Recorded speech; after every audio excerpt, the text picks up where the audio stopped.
இங்க இருக்கிற நிறைய பேரு நடுங்கி போய் இதுல நம்ம மேல அவதூறு வேற. இப்ப புதுசா ஒரு வெப்பன் ஒண்ணு கொண்டு வந்திருக்காங்க. அது என்ன தெரியுமா? அவங்க தயவால தான் நம்ம ஆட்சி நடக்குதான். மக்கள் தயவால இந்த ஆட்சி நடந்துகிட்டு இருக்கு. மனசாட்சி உள்ள சக்திகளோட ஆதரவால இந்த ஆட்சி நடந்துகிட்டு இருக்கு. நாங்க தான் அனுப்பி வச்சோம் அப்படின்றாங்களே. அனுப்பி வச்சவங்களுக்கு மினிஸ்ட்ரியில இடம் கொடுத்தா ஏன் கதறீங்க? ஏன் இவ்வளவு கோபம்? ஏன் இவ்வளவு கதறல்? ஒவ்வொரு ஊழலா வெளியில வரும் போலே, ஒவ்வொரு வேஷமா கலைஞ்சிரும் போலே. தைரியம் இருந்தா சொல்லுங்க, நாங்க அதெல்லாம் பேஸ் பண்ண தயாரா இருக்கோம். எதையும் ஆதாரத்தோடு எதையும் பேசுங்க. நீங்க 5 நிமிஷம் பேசுனதுக்கே கொலத்தூரி இந்த ஆட்டம் அடிச்சு பேசுனா அப்புறம் என்ன பண்றது? சட்டம் ஒழுங்கு சரியா இருக்கணும் அப்படின்றதுல எங்களுக்கு மாற்று கருத்தே கிடையாது. கண்டிப்பா லா அண்ட் ஆர்டர் கரெக்டா இருக்கணும், கரெக்டா இருக்க வைப்போம். அதே மாதிரி பெண்கள் பாதிக்கப்படுறதையும் இங்க யாராலையும் சகிச்சிக்கவே முடியாது. அதுக்கான கடுமையான நடவடிக்கைகள் நம்ம அரசு எடுத்துக்கிட்டு இருக்கிறோம். இந்த சிங்கப்பெண் சிறப்பு அதிரடி படை கூட அதுக்கான ஒரு ஃபர்ஸ்ட் ஸ்டெப் தான். அதே மாதிரி இந்த போதைப் பொருள் நடமாட்டம் அதை கண்ட்ரோல் பண்றதுக்கும் நம்ம அரசு கடுமையான நடவடிக்கைகள் எடுத்துக்கிட்டு இருக்கிறோம். அதையும் கண்டினியூ பண்ணி எடுப்போம். மாண்புமிகு பேரவைத் தலைவர் அவர்களே, இப்ப நான் சொன்ன இந்த பிரச்சனைகள்லாம் 2026 போன மாசம் மே மாசம் 10ஆம் தேதி புதுசா வந்துடல. இதெல்லாம் பல வருஷமா இருக்கிற பிரச்சனைகள் தான், பல வருஷமா கண்டுக்காம விட்ட பிரச்சனைகள் தான். இன்னைக்கு எதிர்கட்சிக்காரங்க அதை பத்தி கேட்கும் போது எனக்கு அது அக்கறையா தெரியல. அவதூறு அரசியலா தான் தெரியுது, பழி போடுற அரசியலா தான் தெரியுது. இப்படி அவதூறு பழி போடுறவங்கள பார்த்து ஒண்ணு தான் கேட்கணும்னு தோணுது. கடந்த 9-10 மாசமா நம்ம ஸ்டேட்ல சட்டம் ஒழுங்கு டிஜிபியே இல்லை. சட்டம் ஒழுங்கு டிஜிபியை போடுங்கன்னு சொல்லி எல்லாம் ஊஞ்சி போயிட்டோம். போன ஆட்சியில் நடந்ததுக்கெல்லாம் இப்பதான் விடையை கண்டுபிடிக்கிறோம் நம்ம ஆட்சியில்.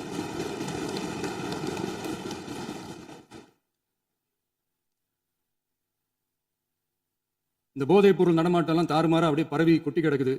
இதெல்லாம் இனிஷியல் ஸ்டேஜ்லயே யார் கண்ட்ரோல் பண்ணியிருக்கணும்? போலீஸ் டிபார்ட்மெண்ட் அப்போ யார் கையில் இருந்தது? இத்தனை கேள்வி நம்மளை பார்த்து கேட்கறாங்களே, ஒரே ஒரு கேள்வி தான் நான் கேட்கணும்னு தோணுது. போலீஸ் டிபார்ட்மெண்ட்டை கையில் வச்சுக்கிட்டே பிகினிங்லேயே இனிஷியல் ஸ்டேஜ்லேயே இந்த போதைப் பொருள் நடமாட்டத்தை ஏன் கண்ட்ரோல் பண்ணல? மனசாட்சி உள்ளவங்க இந்த பிரச்சனையெல்லாம் ஏன் நடக்குதுன்றது அவங்களுக்கே நல்லா தெரியும். இன்னைக்கு சட்டம் ஒழுங்கை பத்தி கேள்வி கேட்கக்கூடாது அப்படின்னா தாராளமாக கேட்கலாம். இது ஜனநாயக அரசு, மன்னராட்சியெல்லாம் கிடையாது, மனசாட்சி உள்ள மக்களாட்சி. அதனால கேள்வி கேட்கலாம், எல்லாருக்கும் எல்லா உரிமையும் உண்டு. விமர்சனம் செய்யலாம், எல்லாருக்கும் எல்லா உரிமையும் உண்டு. ஆனால் நம்ம ஆட்சியில் என்ன நடவடிக்கைகள் எடுத்திருக்கோன்றது தெரிஞ்சுக்கிட்டு அதுக்கேற்ற மாதிரி ஒரு நடுநிலையாக பேசுனீங்கன்னா கொஞ்சம் நல்லா இருக்கும். சட்டம் ஒழுங்கை பற்றி யாருக்கு என்ன யோசனை இருந்தாலும், மக்கள் நலனுக்காக யாருக்கு என்ன யோசனை இருந்தாலும் அதை தாராளமாக சொல்லலாம். நம்ம அரசு அது காது கொடுத்து கேட்கும். ஆனால் நம்ம அரசனுடைய நிர்வாகத்திறன் அதை பற்றி பேசுறவங்களுக்கு இந்த ஊரடிச்சு உலையில போட்டு ஊழல் மேல ஊழலா செஞ்சுக்கிட்டு அதுல இருந்து தப்பிக்கிறதுக்கு பேர் தான் நிர்வாகத்திறன் அப்படின்னு சொன்னா, அப்படிப்பட்ட ஒரு ஊழல் செய்யற நிர்வாகத்திறனை நம்ம அரசு ஒரு நாளும் செய்யாது. பொட்டி பெட்டியா பணத்தை வச்சுக்கிட்டு, பெட்டியை வச்சு எல்லாம் செஞ்சுக்கிட்டு, போதைப் பொருள் பாதுகாவல் கழக மாடல் அரசாங்கம் செஞ்ச ஒவ்வொரு ஊழலா வெளியில வந்துகிட்டு இருக்கு. டாஸ்மாக்ல அது என்ன பேரு, பார்ட்டி ஃபண்ட் கட்சி நிதி அப்படின்ற பேர்ல அடிச்ச கொள்ளையெல்லாம் ஒண்ணா இப்போ கவர்மெண்டோட கஜானாவுக்குள்ள கொண்டு சேர்த்துக்கிட்டே இருக்கிறோம். பதிலுக்கு நேரம் தரேன், அப்ப பேசட்டும், அவங்க பேசட்டும், அவங்கள பேச அனுமதி. உட்காருங்க உட்காருங்க.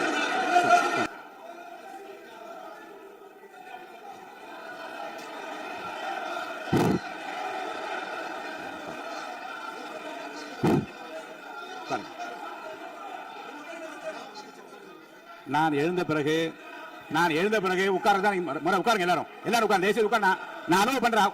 உட்காருங்க, அமைதியா உட்காருங்க. நான் அலோவ் பண்றேன், அமைதியா உட்காருங்க. அங்க இருந்து குரல் கொடுக்காதீங்க, உட்காருங்க. கடந்த 4 நாட்களாக திராவிட முன்னேற்ற கழகம் முதலமைச்சர் ஏன் பேசலன்னு சொல்லிட்டே இருந்தாங்க. இன்னைக்கு பேச ஆரம்பிச்ச உடனே அவர் சொன்ன வார்த்தை பார்ட்டி ஃபண்ட் சொன்னார். எந்த பார்ட்டின்னு சொல்ல. ஆனா அந்த வார்த்தைகள் சொல்லி முடிஞ்ச உடனே எதற்காக முதலமைச்சருடைய பேச்சை இவங்க குறுக்கிடுறாங்கன்னு தெரியல. நான் பேசும்போது சில அமைச்சர்கள் குறுக்கிட்டு பேசினாங்க, அதற்கு நீங்க அனுமதி கொடுத்தீங்க. அதே மாதிரி இன்னைக்கு முதலமைச்சர் பேசும்போது சில வார்த்தைகள், தவறான வார்த்தைகள் பேசுறாரு. அவர் பார்ட்டி ஃபண்ட் அப்படின்னு சொல்லியிருக்கிறாரு. அவர் அமைச்சர் அந்த பார்ட்டி ஃபண்ட் எந்த பார்ட்டின்னு கூட சொல்ல தைரியம் இருந்தா சொல்லுங்க, நாங்க அதெல்லாம் ஃபேஸ் பண்ண தயாரா இருக்கோம். எதையும் ஆதாரத்தோடு எதையும் பேசுங்க. நீங்க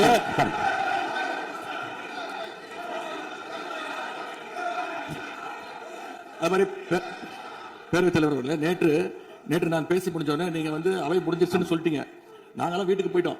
வீட்டுக்கு போய் டிவி போட்டு பார்த்தா அங்க இன்னொரு அமைச்சர் இன்னும் பதில் சொல்லிட்டே இருந்திருக்கிறாரு. அதுக்கெல்லாம் நாங்க இப்ப என்ன பதில் இது, என்ன மரபு இது? நீங்க இப்ப பேசிக்கிட்டே இருப்பீங்களா? நாங்க பாத்துக்கிட்டே இருக்கணுமா?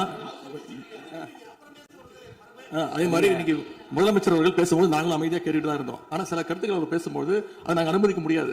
ஆதாரத்தோடு ஏதாவது பேசணும்னா, குற்றச்சாட்டுகள் சொல்லும் போது ஆதாரத்தோடு சொன்னீங்கன்னா அதை நாங்க ப்ரூவ் பண்றதுக்கு தயாராக இருக்கு. மறுபடியும் சொல்றேன், கட்சி நிதின்ற பேர்ல அடிச்ச கொள்ளைய ஒன்னா கவர்மெண்டோட கஜானாக்குள்ளேயே கொண்டு சேர்த்துக்கிட்டே இருக்கிறாங்க. இப்பவும் சொல்றேன், மக்கள் பணத்துல இருந்து ஒரு பைசா கூட தொடமாட்டோம், தொடவும் விடமாட்டோம், தொட்டா விடமாட்டோம், இதுக்கு முன்னாடி தொட்டவங்களையும் விடமாட்டோம். ஒவ்வொரு ஊழலா வெளியில வரும் போலயே, ஒவ்வொரு வேஷமா கலைஞ்சிரும் போலயே இங்க இருக்கிற நிறைய பேரு நடுங்கி போய் இதுல நம்ம மேல அவதூறு வேற. இப்ப புதுசா ஒரு வெப்பன் ஒண்ணு கொண்டு வந்திருக்காங்க. அது என்ன தெரியுமா? அவங்க தயவால தான் நம்ம ஆட்சி நடக்குதான். மக்கள் தயவால இந்த ஆட்சி நடந்துகிட்டு இருக்கு. மனசாட்சி உள்ள சக்திகளோட ஆதரவால இந்த ஆட்சி நடந்துகிட்டு இருக்கு. நாங்க தான் அனுப்பி வச்சோம் அப்படின்றாங்களே. அனுப்பி வச்சவங்களுக்கு மினிஸ்ட்ரியில இடம் கொடுத்தா ஏன் கதறீங்க? ஏன் இவ்வளவு கோவம்? ஏன் இவ்வளவு கதறல்ஸ்? இதுல இன்னொரு முக்கியமான விஷயம், மார்க்சிஸ்ட் கம்யூனிஸ்ட் கட்சி நமக்கு ஆதரவு கொடுத்தது சுயேட்சையா எடுத்த முடிவுன்னு சொல்றாங்க. அதே மாதிரி இந்திய கம்யூனிஸ்ட் கட்சி நமக்கு ஆதரவு கொடுத்தது சுயேட்சையா எடுத்த முடிவுன்னு சொல்றாங்க. இதுல எங்க இருந்து நாங்க தான் அனுப்பி வச்சோம்னா புரியலையே. மக்களுக்கு நல்லா புரியும், எல்லாத்தையும் தெளிவா பார்த்துக்கிட்டு இருக்கிறாங்க.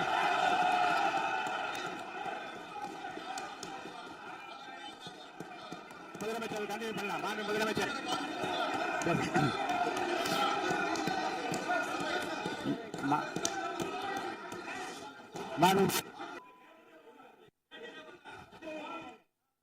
இந்த சமூக நீதி அரசுன்னு சொல்றவங்களை பார்த்து கேட்கிறேன், நம்ம பட்டியலின சகோதரர்களுக்கு எத்தனை அமைச்சர் பதவி கொடுத்தீங்கன்னு கொஞ்சம் சொல்ல முடியுமா? ஆனா நம்மளுடைய அரசுல 8 அமைச்சர் பதவிகள் யாருக்கு? நம்ம பட்டியலின சகோதரர்களுக்கு. எல்லாம் நம்ம அண்ணன், நம்ம தம்பி, நம்ம தங்கச்சிங்க. அண்ணல் அம்பேத்கர் அவர்களுடைய கிட்டத்தட்ட 100 ஆண்டு கால கனவு இப்ப நிறைவேறி இருக்கு. நான் ஏன் கொஞ்சம் சவுண்டா பேசுறேன் அப்படின்னா அவங்களுக்கு கேட்கணுன்றதுக்காக, தப்பா எடுத்துக்காது. அதே மாதிரி பெண்களோட பாதுகாவலர் நாங்க தான் அப்படின்னு சொல்லிக்கிறவங்களை கேட்கிறேன், எத்தனை பெண்களுக்கு அமைச்சர் பதவியில இடம் கொடுத்தீங்க கொஞ்சம் சொல்ல முடியுமா? எங்க அரசுல 4 சகோதரிகளுக்கு அமைச்சர் பதவி கொடுத்திருக்கிறோம்.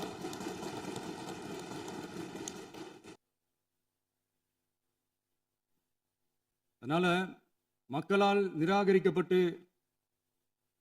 மக்களால் அகற்றப்பட்டவங்களுக்கு ஒண்ணு சொல்லிக்கிறோம், தப்பே செய்ய மாட்டோம், ஊழலே செய்ய மாட்டோம், நேர்மையா தான் இருப்போம், நியாயமா தான் இருப்போம் அப்படின்னு சொல்றவங்களால மட்டும்தான் கூட்டணி ஆட்சி அமைக்க முன்வரும்.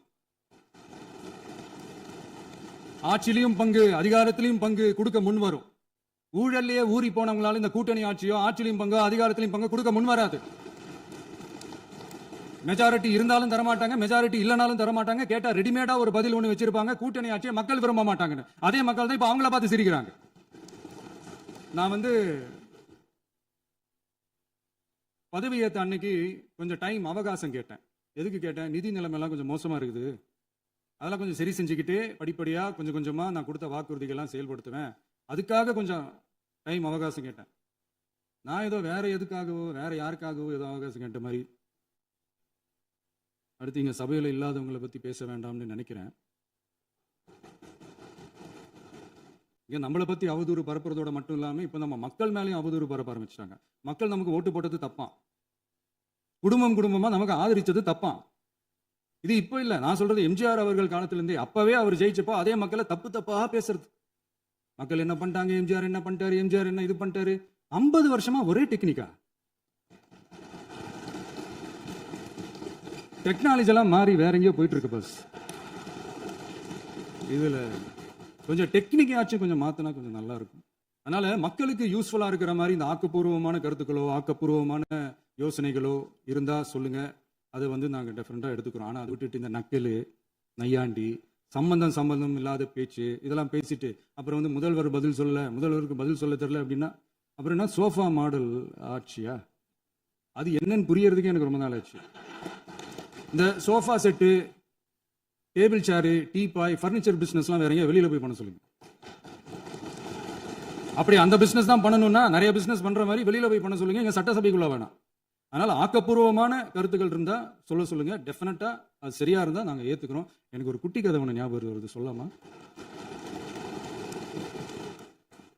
ஒரு ஊர்ல ஒரு பெரியவர் வெயில் ரொம்ப ஜாஸ்தியா இருக்குன்னு சொல்லிட்டு கண்ணுக்கு மேல கை வச்சுக்கிட்டு இப்படி சுத்தி முத்தி தேடிக்கிட்டு இருந்தாராம். அப்ப கூட இருந்த ஒரு சின்ன பையன் என்ன தேடுறீங்க அப்படின்னு கேட்டானா. அதுக்கு அந்த பெரியவர் சொன்னாரா, அது ஒண்ணு இல்ல தம்பி, உங்க அப்பா இங்கதான் இருப்பாருன்னு சொன்னாங்க, அதான் தேடிக்கிட்டு இருக்கேன். எங்க உங்க அப்பாவையா காணோம்? இல்ல அந்த எங்களுக்கும் நக்கலா நையாண்டியா சம்பந்தம் இல்லாத குட்டி கதை இதெல்லாம் எங்களுக்கும் பேச தெரியும். அந்த கதையில பெரியவர் அப்படி சொன்னாராம், தப்பா எடுத்துக்காதீங்க. அந்த கதையில பெரியவர் அப்படி கேட்டாராம். அதனால யாரும் இங்க டென்ஷன் ஆக வேணாம். இன்னொரு இந்த என்னுடைய உரையை முடிக்கிறதுக்கு முன்னாடி போயிட்டாங்க, பேசலாமா? நிறைய உங்க கருத்துக்களை நீங்க முழுமையாக மன நிறைவோடு பேசலாம். டிவியில் சரி. அதான் 5 நிமிஷம் பேசுனதுக்கே குளத்தூரி இந்த ஆட்டம் இருக்கு. பேசுனா அப்புறம் என்ன பண்றது? கடைசியா நான் இந்த உரையை முடிக்கிறதுக்கு முன்னாடி ஒரு முக்கியமான ஒரு விஷயம் பத்தி சொல்லணும். ஆளுநர் உரை அன்னைக்கு இந்த தமிழ் தாய் வாழ்த்துக்கு அப்புறம் தேசிய கீதம் பாடினது தப்பு, தேசிய கீதம் 2 முறை பாடினது தப்பு, அப்படி ஒரு நிகழ்வு இதுக்கு முன்னாடி இந்த சட்டசபையில நடந்ததே கிடையாது, அந்த மரபே மாத்திட்டீங்க, இப்படி ஒரு பெரிய ஒரு போர் மாதிரி எதிர்கட்சியை சார்ந்தவங்க எல்லாம் சொன்னாங்க இல்லையா? அந்த மாநில உரிமை போராளிகளை, அந்த மரபு காக்கிற உரிமை போராளிகளை ஒரே ஒரு கேள்விதான் கேட்கணும். 2021 ஆகஸ்ட் 2 ஞாபகம் இருக்கா? Centenary celebration of Tamil Nadu legislature. அந்த ஃபங்க்ஷன்ல நம்ம முன்னாள் முதலமைச்சர் கருணாநிதி அவர்களோட கலைஞர் அவர்களுடைய கலைஞர் அவர்களுடைய புகைப்படத்தை மாண்புமிகு குடியரசுத் தலைவர் திறந்து வைக்கிற ஒரு ஃபங்க்ஷன். அந்த ஃபங்க்ஷன்ல national anthem followed by Tamil Thai Vazhthu அப்படின்னு அறிவிச்சது ஞாபகம் இருக்கா? அதாவது தேசிய கீதத்துக்கு அப்புறமா 2வது முறையா, நோட் திஸ் பாயிண்ட் மாண்புமிகு பேரவைத் தலைவர் அவர்களே, ப்ளீஸ் நோட் திஸ் பாயிண்ட். தேசிய கீதத்துக்கு அப்புறம் 2வது முறையாக தமிழ் தாய் வாழ்த்து பாடப்படும் அப்படின்னு சொன்னது ஞாபகம் இருக்கா? அதுவும் முத்தமிழ் அறிஞர் அப்படின்னு சொல்ற நம்ம கலைஞர் அவர்களுடைய அந்த புகைப்படம் வெளியிட்டு விழாவில் அவர் இருந்த இதே சபையில தமிழ 2வது இடத்துக்கு தள்ளினது யாருன்னு ஞாபகம் இருக்கா? அது மட்டும் இல்ல, அந்த தேசிய கீதத்தை நாட்டுப்பண் நேஷனல் ஆந்தம்னு சொல்லி அதே ஃபங்க்ஷன்ல கடைசியா ஃபங்க்ஷன் முடியும் போது செகண்ட் டைம் தேசிய கீதம் பாடினதும் ஞாபகம் இருக்கா? இதே அவையில் தான், அது அவை குறிப்பிலும் இருக்கிறது, இதே அவையில் தான் நடைபெற்றது. இந்த நேரத்தில் இந்த ஆதாரங்களை அளித்த மாண்பு முதல் அவர்களுக்கு நன்றியை தெரிவித்துக் கொள்கிறேன். டவுட் இருந்தா இந்த புக்கை பார்த்து தெரிஞ்சுக்கலாம். அதனால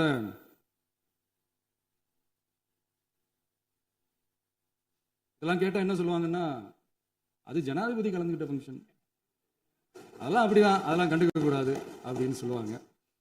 இதே மாதிரிதான் பேசுறது ஒண்ணு, செய்யறது ஒண்ணு, பேசுறது ஒண்ணு. இதெல்லாம் மக்கள் பார்த்துக்கிட்டு இருக்காங்க. எலெக்ஷனுக்கு முன்னாடி தான் அப்படி செஞ்சுக்கிட்டு இருந்தாங்க, இப்போ எலெக்ஷனுக்கு அப்புறம் அதே தான் செய்யறாங்க. இந்த விஜயையும் சாமானியர்களின் உண்மையான சமூக நீதி அரசையும் அவமானப்படுத்துறதுக்கு தான் அவங்களோட அந்த பொலிட்டிக்கல் சீனியாரிட்டி அது பயன்படுத்துது போல. சரி, செய்யட்டும், நல்லா செய்யட்டும். இப்போ வந்து ஆனாலும் நம்மளுடைய மாநில உரிமை, மொழி உரிமை, உத்தமபுத்திரர் போல வேஷம் போடுற எதிர்கட்சிக்கு ஒன்றை மட்டும் ஆணித்தரமாக சொல்றோம்.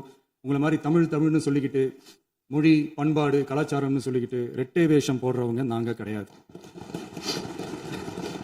உலகெங்கும் வாழும் என் தமிழ் சொந்தங்களுக்கு நம்முடைய உத்தரவாதம் தமிழ் தான் எங்க உயிர் நாடி அப்படின்றத மறக்க மாட்டோம். இப்பவும் சொல்றோம், மாநில உரிமையில எப்பவும் உறுதியா இருப்போம். அதே சமயத்துல அரசியல் வேற, ஒன்றிய மாநில அரசுகளுக்கு இடையே இருக்கிற நிர்வாக அணுகுமுறை வேற. இதுல நாங்க ரொம்ப தெளிவா இருக்கிறோம். அதனால எங்களுக்கு பாடம் எடுக்கிறதா நினச்சிக்கிட்டு உங்கள் வேஷத்தை நீங்களே கொஞ்சம் கொஞ்சமாக கழிச்சிக்கிட்டே வரீங்க, மறந்துடாதீங்க.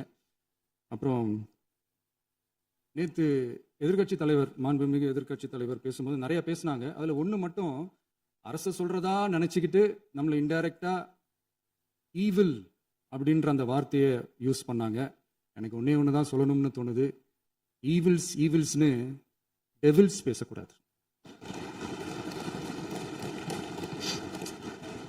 அவங்க இருந்திருந்தா ஒரு ஆக்ஷன் பண்ணணும்னு எனக்கு தோணுச்சு. எல்லாரும் போயிட்டாங்க. இல்ல பர்மிஷன் பண்ணலாமா? இப்பவும் பண்ணலாம், ஒன்றும் தப்பு இல்லை.